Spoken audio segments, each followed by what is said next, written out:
urakaza neza kuri Bucaba TV. Bucaba TV agufasha gusobanukirwa, kumenya inkomoko, ubusobanuro ndetse n'ibindi byinshi ku izina ryawe. Kwibutsa ko kanda subscribe ubundi ntucikwe. You are welcome. Uyu munsi tugiye kuvuga ku izina Chantal. Izina Chantal rifite inkomoko n'ubusobanuro bifite ireme kandi rifitanye isano n'umuco w'Abafaransa n'Abakirisitu. Hari ibisobanuro byaryo ndetse n'ibintu biranga abantu benshi bitwa Chantal. Mbere yuko dutangira, ndakwibutsa gukanda subscribe kuri iyi channel yacu.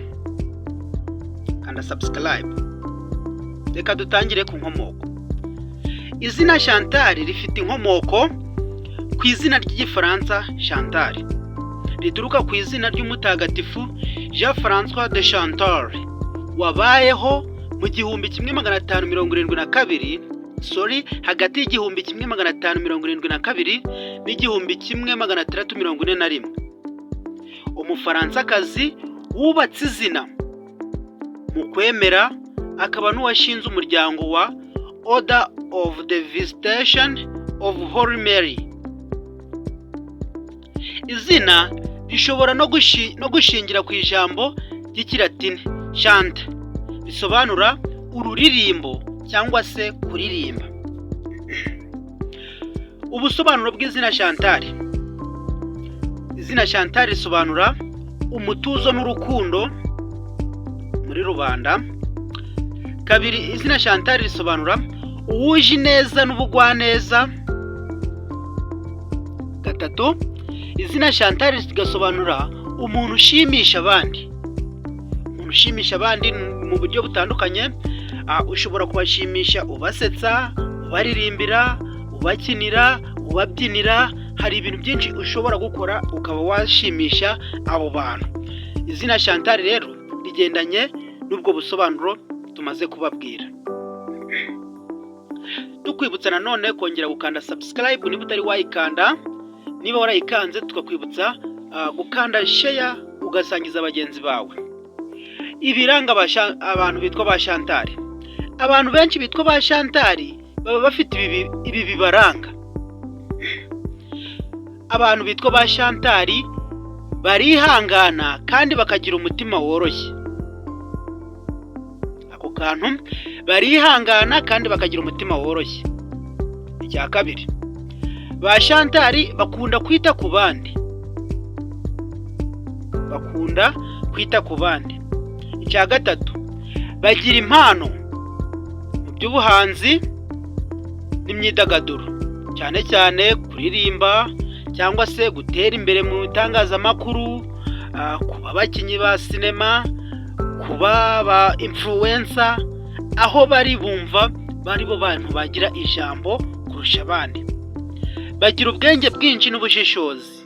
Mbere yuko bafata umwanzuro babanza kubitekerezaho, ntabwo bahubukira umwanzuro bafashe. Bakurura abantu kubera uburyo bagira urugwiro n'ubutwari. Kubera ubutwari bagira urugwiro,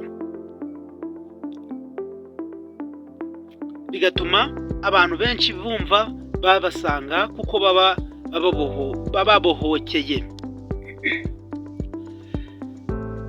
Hari abantu benshi b'ibyamamare bitwa ba Chantal, ariko tugiye kuvuga ku bantu 4 bazwi bitwa ba Chantal bakoze n'ibikorwa bigaragara. Hari Chantal Biya, umugore wa perezida wa Cameroon Paul Biya. Azwi cyane mu bijyanye n'imideri n'imirimo y'ubugiraneza. Chantal Akerman, umwanditsi w'amafilime w'umunya-Belgique cyangwa se w'umubirigi, wamenyekanye cyane mu bijyanye n'ubuhanzi bujyanye no kubwira inkuru zigaragaza ubuzima bw'abagore. Wa gatatu, Chantal Andre, umukinnyi w'ikinamico ukomoka muri Mexique, uzwi cyane muri telenovelas. Wa kane, Chantal Kraviazuk, umuririmbyi w'indirimbo z'urukundo ukomoka muri Canada. aba bose ni abantu bitwa ba Chantal, bafite ibikorwa byabaranze ndetse n'icyo bakora cyangwa se bakoze n'aho bakomoka. Ndagusaba ko niba uri Chantal utubwira muri comment, ese hari imico yawe wasanzemo, cyangwa se niba hari Chantal uzi hari imico ye wasanzemo. Tubibutsa kongera gukanda subscribe, iki kiganiro cyangwa se ubu busobanuro bw'amazina bucaho buri munsi, ntukajye ucikwa. You are welcome.